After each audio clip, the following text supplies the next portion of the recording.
Une coalition de 9 États membres de l'UE ainsi que l'Islande et la Norvège intensifie la pression pour durcir les conditions d'octroi de visa aux touristes russes à l'approche de la saison des vacances d'été. L'initiative a été menée par la Suède avec le soutien de la République tchèque, du Danemark, de l'Estonie, de la Finlande, de la Lettonie, de la Lituanie, des Pays-Bas et de la Pologne.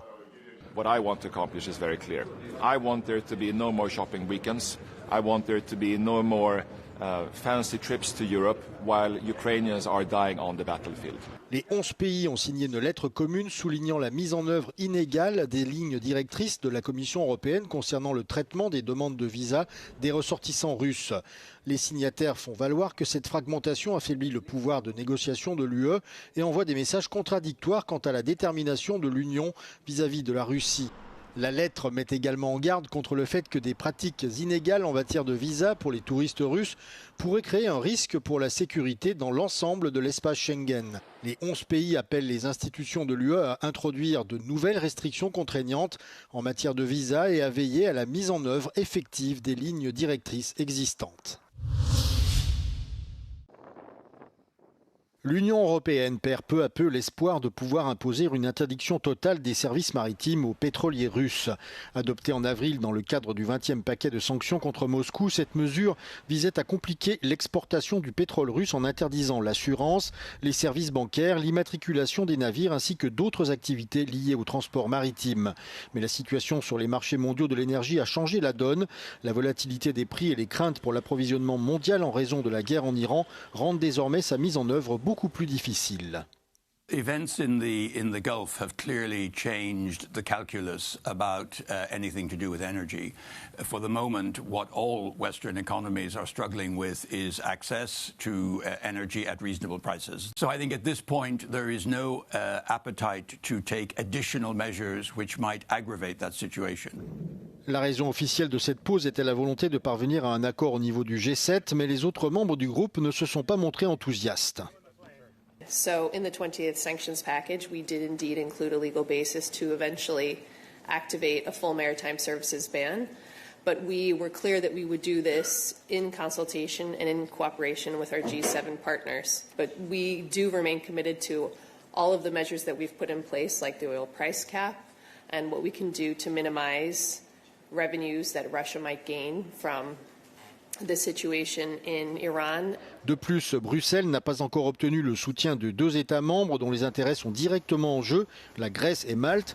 La première abrite une puissante industrie maritime, tandis que la seconde contrôle le plus grand registre maritime d'Europe.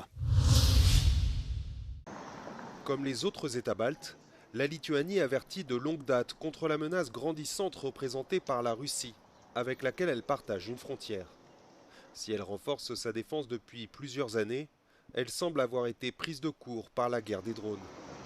Le 20 mai dernier, les sirènes ont pour la première fois été déclenchées à Vilnius après la détection d'un drone errant. Cette alerte a mis à nu les carences du système de protection de la population. We knew the shelters. We went to one of them, but it was covered in cobwebs and it seemed that no one is there for sure, or it wasn't unlocked for a really long time and it wasn't marked. So we then passed another one that also didn't have any signs.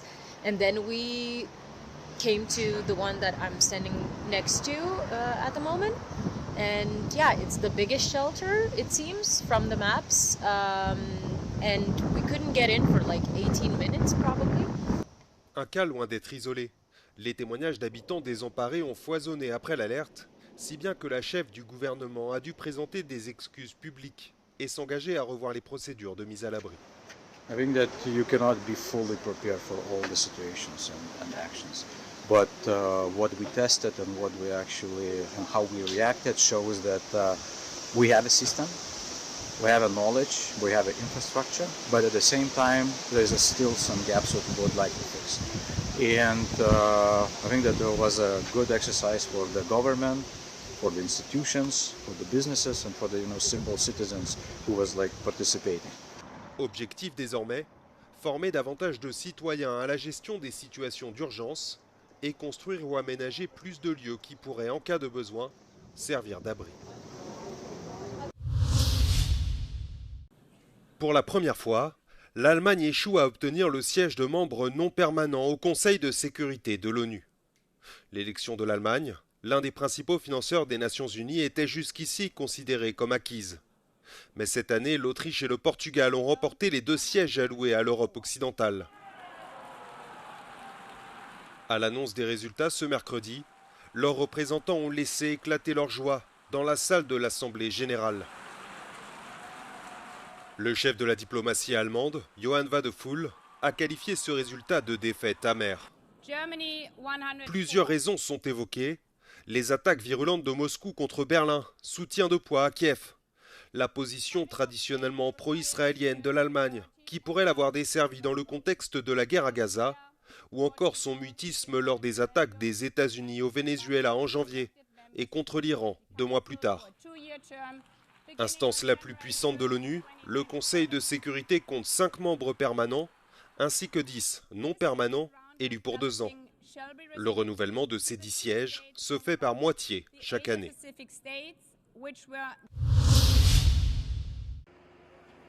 En Albanie, les manifestations se poursuivent contre un gigantesque projet de développement côtier lié à Jared Kushner, le gendre du président américain Donald Trump.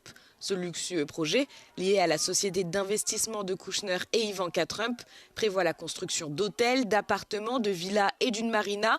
Au total, 10 000 chambres, 10 à 15 ans de travaux et 4 milliards d'euros investis.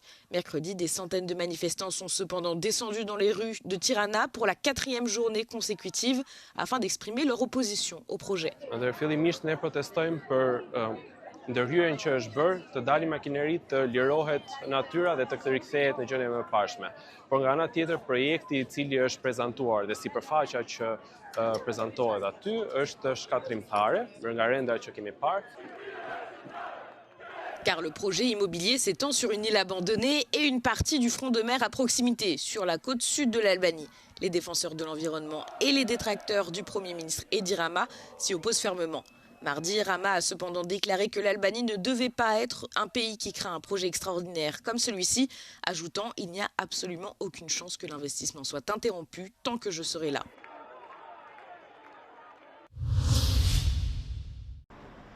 C'est dans cette station-service du sud de l'Italie qu'a eu lieu le drame. Le 1er juin, 2 hommes aspergent d'essence une voiture et y mettent le feu à l'aide d'un briquet après avoir bloqué les portières pour que les passagers ne puissent pas s'enfuir. Dans le véhicule se trouvent des travailleurs agricoles originaires du Pakistan et d'Afghanistan. 4 d'entre eux ont été brûlés vifs. Leurs corps ont été retrouvés carbonisés dans ce qui reste de ce véhicule. Un 5e homme a réussi à s'échapper de la voiture en flammes. C'est son témoignage ainsi que les caméras de surveillance qui ont permis aux enquêteurs d'arrêter rapidement les coupables, 2 contremaîtres de nationalité pakistanaise qui travaillaient au même endroit. गाड़ी में बेंजीन डालेगा बेंजीन में डाला उसने गाड़ी लॉक किया मैंने बोला क्या मसला है शीशा बंद किया गाड़ी बंद किया फिर उसने लेटर लगा चंदी ने लगा गाड़ी में फेंका. Selon son témoignage, les 2 hommes auraient réclamé de l'argent aux victimes qui auraient refusé. Cette affaire met en lumière un phénomène qui sévit dans la région calabraise. Les 2 suspects étaient chargés de faire le lien entre les travailleurs migrants qu'ils recrutent et les entreprises agricoles qui les exploitent et qui peuvent ainsi bénéficier d'une main-d'œuvre à bas coût. Un système connu de tous et qui se fait avec l'aval de la mafia calabraise. En 2025, une loi est votée pour tenter de lutter contre ces exploitations, mais elle est difficilement appliquée à cause du manque d'inspecteurs du travail. Le phénomène ne se limite pas à l'agriculture et touche d'autres secteurs, comme le textile ou le bâtiment. La garde présidentielle grecque qui défile devant des photographies emblématiques. Les clichés retracent près d'1 siècle d'histoire des Coupes du Monde de la FIFA. Pour sa 8e édition, le festival Athens Photo World s'installe dans le Jardin national d'Athènes. Le directeur artistique de l'exposition est un photojournaliste qui a couvert les 4 dernières Coupes du Monde. Στόχος των υπαίθριων εκθέσεων αλλά και γενικότερα των εκδηλώσεων του Athens Photo World είναι να έρθει ο απλός κόσμος σε άμεση επαφή με φωτογραφίες υψηλής αισθητικής και ποιότητας που δεν θα είχε την ευκαιρία να τις δει κάπου αλλού. Έτσι, εκμεταλλευόμαστε εντός εισαγωγικών το δημόσιο χώρο και γίνεται μια μεγάλη υπαίθρια γκαλερί με χιλιάδες επισκέπτες κάθε καλοκαίρι. En intégrant ces clichés au cœur de la ville, l'événement permet notamment à de nombreux touristes de découvrir ces photos. On est en vacances avec un pote à moi, Dorian, ici en Grèce, pour profiter de la ville et on visite aujourd'hui. Et on est juste passé en fait devant le Jardin national d'Athènes. Et comme par hasard, on voit Zinedine Zidane, donc, on a gagné la Coupe du Monde en 98 et c'est notre année de naissance, donc on est fiers. Voilà, mais Athènes, très jolie, très très belle ville, le jardin très sympa. I'm here in Athens and I see Johan Cruyff. I'm a big fan of Ajax and Barcelona, and I like him. Willem II. Yeah. It's my local hero, yeah. Yes, we're really proud of it, the Netherlands. So yes, it's amazing to see the pictures here. Deux des plus grands commentateurs sportifs grecs qui ont couvert de nombreuses Coupes du Monde expliquent l'importance de ces moments immortalisés sur des photos. Είναι πολύ ωραίες φωτογραφίες, πολύ σημαντικές, πολύ χαρακτηριστικές. Δεν απαραίτητο οι μεγαλύτερες στιγμές ή οι καλύτερες φωτογραφίες των Μουντιάλ, είναι όμως πολύ μικρές ξεχωριστές στιγμές, που άλλωστε οι μικρές στιγμές είναι που κάνουν τα μεγάλα γεγονότα. Το Μουντιάλ είναι αυτό που λέμε πάντα, η τέλεια και απόλυτη συνύπαρξη των εθνών, των φυλών, των πολιτισμών, των αντιλήψεων για τη ζωή, των ημισφαιρίων και όλα αυτά τα πράγματα που το κάνουν μοναδικό. Η έκθεση φωτογραφίας με την ιστορία των παγκοσμίων κυπέλων θα λειτουργεί ως το τέλος Ιουλίου. Στις 20 αυτού του μήνα, την επομένη του φετινού μεγάλου τελικού που θα αναδείξει την διάδοχο της Αργεντινής στον παγκόσμιο θρόνο, θα προσθεθούν φωτογραφίες από την διοργάνωση των Ηνωμένων Πολιτειών, του Μεξικού και του Καναδά. Από το κέντρο της Αθήνας, για το Euronews, Γιάννης Γιακίνης.